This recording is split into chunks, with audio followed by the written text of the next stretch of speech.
Bottle gourd halwa. Carrot halwa ಕೇಳಿರ್ತೀರಾ, ash gourd halwa ಕೇಳಿರ್ತೀರಾ.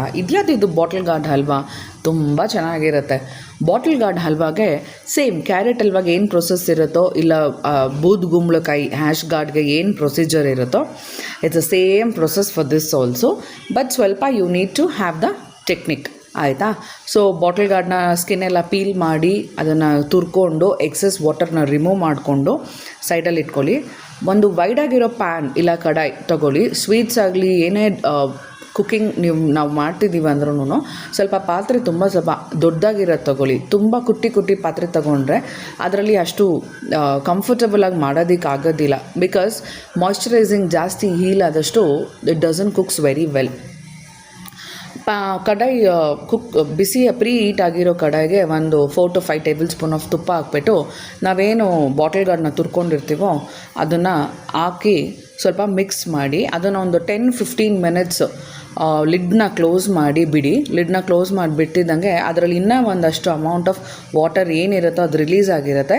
Plus ಅದು ಹಸಿ ವಾಸನೆಯೂ ಕೂಡ ಹೋಗಿರುತ್ತೆ. ಅದು ಹಸಿ ವಾಸನೆ ಹೋಗಿದೆ ಅಂತ ಗೊತ್ತಾದ ಮೇಲಿಂದ ಅದಕ್ಕೆ ಒಂದು 3 to 4 ಬೌಲ್ಸ್ ಆಗುವಷ್ಟು ಸಕ್ಕರೆ ಹಾಕ್ಕೊಳ್ಳಿ. ಸ್ವೀಟ್ನೆಸ್ ನಿಮ್ಮ options. If you really need more sweet proper taste ಬೇಕು ಹಲ್ವಾ ಟೇಸ್ಟು ಅಂದರೆ ಇದಕ್ಕೆ ಜಾಸ್ತಿ ಸಕ್ಕರೆ, ಖೋವಾ, ಮಿಲ್ಕ್ ಮೇಡ್ ಇದೆಲ್ಲ ಬೇಕು. ಇಲ್ಲ ಇಟ್ಸ್ ಓಕೆ, ನಾನು ಸಿಂಪಲ್ಲಾಗೆ ದ ಪ್ರಪೋರ್ಷನ್ ಎಲ್ಲ ತುಂಬ ಕಡಿಮೆ ಇರಲಿ, ನನ್ನ ಸ್ವೀಟ್ ಪ್ರಪೋರ್ಷನ್ ತುಂಬ ಕಡಿಮೆ ತಿಂತೀನಿ ಅನ್ನೋರು you can only add sugar for this. But it's an optional way putting khoa ಮತ್ತು ಮಿಲ್ಕ್ ಮೇಡ್. ಸೊ ಇಲ್ಲಿ ಖೋವಾ ಮತ್ತು ಸಕ್ಕರೆ ಹಾಕಿ ನಾನು ಮತ್ತೆ ಇನ್ನು 10-15 ಮಿನಿಟ್ಸ್ ಅದನ್ನು ಕುಕ್ ಆಗೋದಕ್ಕೆ ಬಿಟ್ಟಿದ್ದೀನಿ. ಮತ್ತು ಅದು ಸಕ್ಕರೆ ಹಾಕಿದ ತಕ್ಷಣ ಇಮ್ಮಿಡಿಯೇಟಾಗಿ ವಾಟರ್ ರಿಲೀಸ್ ಆಗುತ್ತೆ. ಡೋಂಟ್ ವರಿ, ಅದು ಎಕ್ಸಸ್ ಆಫ್ ವಾಟರ್ ರಿಲೀಸ್ ಆಗುತ್ತೆ. ಪ್ಲಸ್ ಆ ಶುಗರ್ ಮೆಲ್ಟ್ ಆದಾಗ ವಾಟರ್ ರಿಲೀಸ್ ಆಗಿರುತ್ತೆ.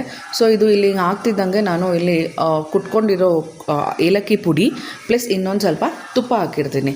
ತುಪ್ಪ ಸ್ವಲ್ಪ ಕಡಿಮೆ ಹಾಕ್ಕೊಳ್ಳಿ, ಬಿಕಾಸ್ ಸ್ವೀಟಿಗೆ ತುಪ್ಪ ಜಾಸ್ತಿ ಆದರೆ it dominates the taste. So ಇದು ಹಿಂಗೆ ಆಗ್ತಿದ್ದಂಗೆ ಮತ್ತೆ ಇದನ್ನು ಇನ್ನೊಂದು 10-15 ಮಿನಿಟ್ಸ್ ಲಿಡ್ನ ಕ್ಲೋಸ್ ಮಾಡಿ ಮತ್ತೆ ಬಿಡಿ. ಅದು ಕುಕ್ ಆದಮೇಲಿಂದ you can add Milkmaid, that is of your choice. But Milkmaid ಹಾಕಿದ್ರೆ ದ ಟೇಸ್ಟ್ ತುಂಬ ಚೆನ್ನಾಗಿರುತ್ತೆ. ಬರೀ ಸಕ್ಕರೆ ಹಾಕೋದಕ್ಕಿಂತ ಒಂದು ಸ್ವಲ್ಪ ಸ್ವೀಟ್ಲೆಸ್ ಖೋವಾ ಮತ್ತು ಮಿಲ್ಕ್ ಮೇಡೆಲ್ಲ ಹಾಕಿ ಚೆನ್ನಾಗಿ ಕುಕ್ ಮಾಡಿ ಬಿಡಿ. ಅದು ಇದು ಮಿಲ್ಕ್ ಮೇಡ್ ಹಾಕಿದ್ಮೇಲೆ ಇನ್ನೊಂದು 20 ಮಿನಿಟ್ಸ್ ಲಿಡ್ನ ಕ್ಲೋಸ್ ಮಾಡಿಬಿಟ್ಬಿಡಿ. ಸೊ ಅಷ್ಟರಲ್ಲಿ ಆಲ್ಮೋಸ್ಟ್ 95% ಹಲ್ವಾ ಕುಕ್ ಆಗೋಗಿರುತ್ತೆ. ಇಲ್ಲಿ ಗಾರ್ನಿಷಿಂಗ್ ದ್ರಾಕ್ಷಿ ಗೋಡಂಬಿ ಇಲ್ದಿರ ಯಾವ ಸ್ವೀಟು ಕಂಪ್ಲೀಟ್ ಆಗಲ್ಲ, ಇಟ್ಸ್ ಇನ್ಕಂಪ್ಲೀಟ್. ಸೊ ತುಪ್ಪದಲ್ಲಿ ದ್ರಾಕ್ಷಿ, ಗೋಡಂಬಿ, ಬಾದಾಮಿ, ದ ಚಾಯ್ಸ್ ಇಸ್ ಯಾಸ್. ನಿಮಗೆ ಯಾವುದು ಡ್ರೈ ಫ್ರೂಟ್ಸ್ ಬೇಕೋ ಅದನ್ನು ಫ್ರೈ ಮಾಡಿಕೊಂಡು ಅದನ್ನು ಹಲ್ವಾಗೆ ಆ್ಯಡ್ ಮಾಡಿ ಮಿಕ್ಸ್ ಮಾಡಿ ಇಡಿ. ಸೊ ಇನ್ನೊಂದೇನು ಅಂದರೆ ಇದನ್ನು ನೀವು ಹಾಟ್ ಕೂಡ ತಿನ್ಬೋದು, ಇಲ್ಲಾಂದರೆ ಸ್ವಲ್ಪ ತಣ್ಣಗಾದ ಮೇಲೂ ಕೂಡ ಅದನ್ನು ನೀವು ಫ್ರೀಝರಲ್ಲಿ ಇಟ್ಕೊಂಡು ಕೂಡ ತಿನ್ಬೋದು. It taste really very good. So same carrot halwa ಹೆಂಗೆ ಮಾಡ್ತೀವೋ ಅದೇ ಪ್ರೊಸೆಸ್ಸಲ್ಲಿ.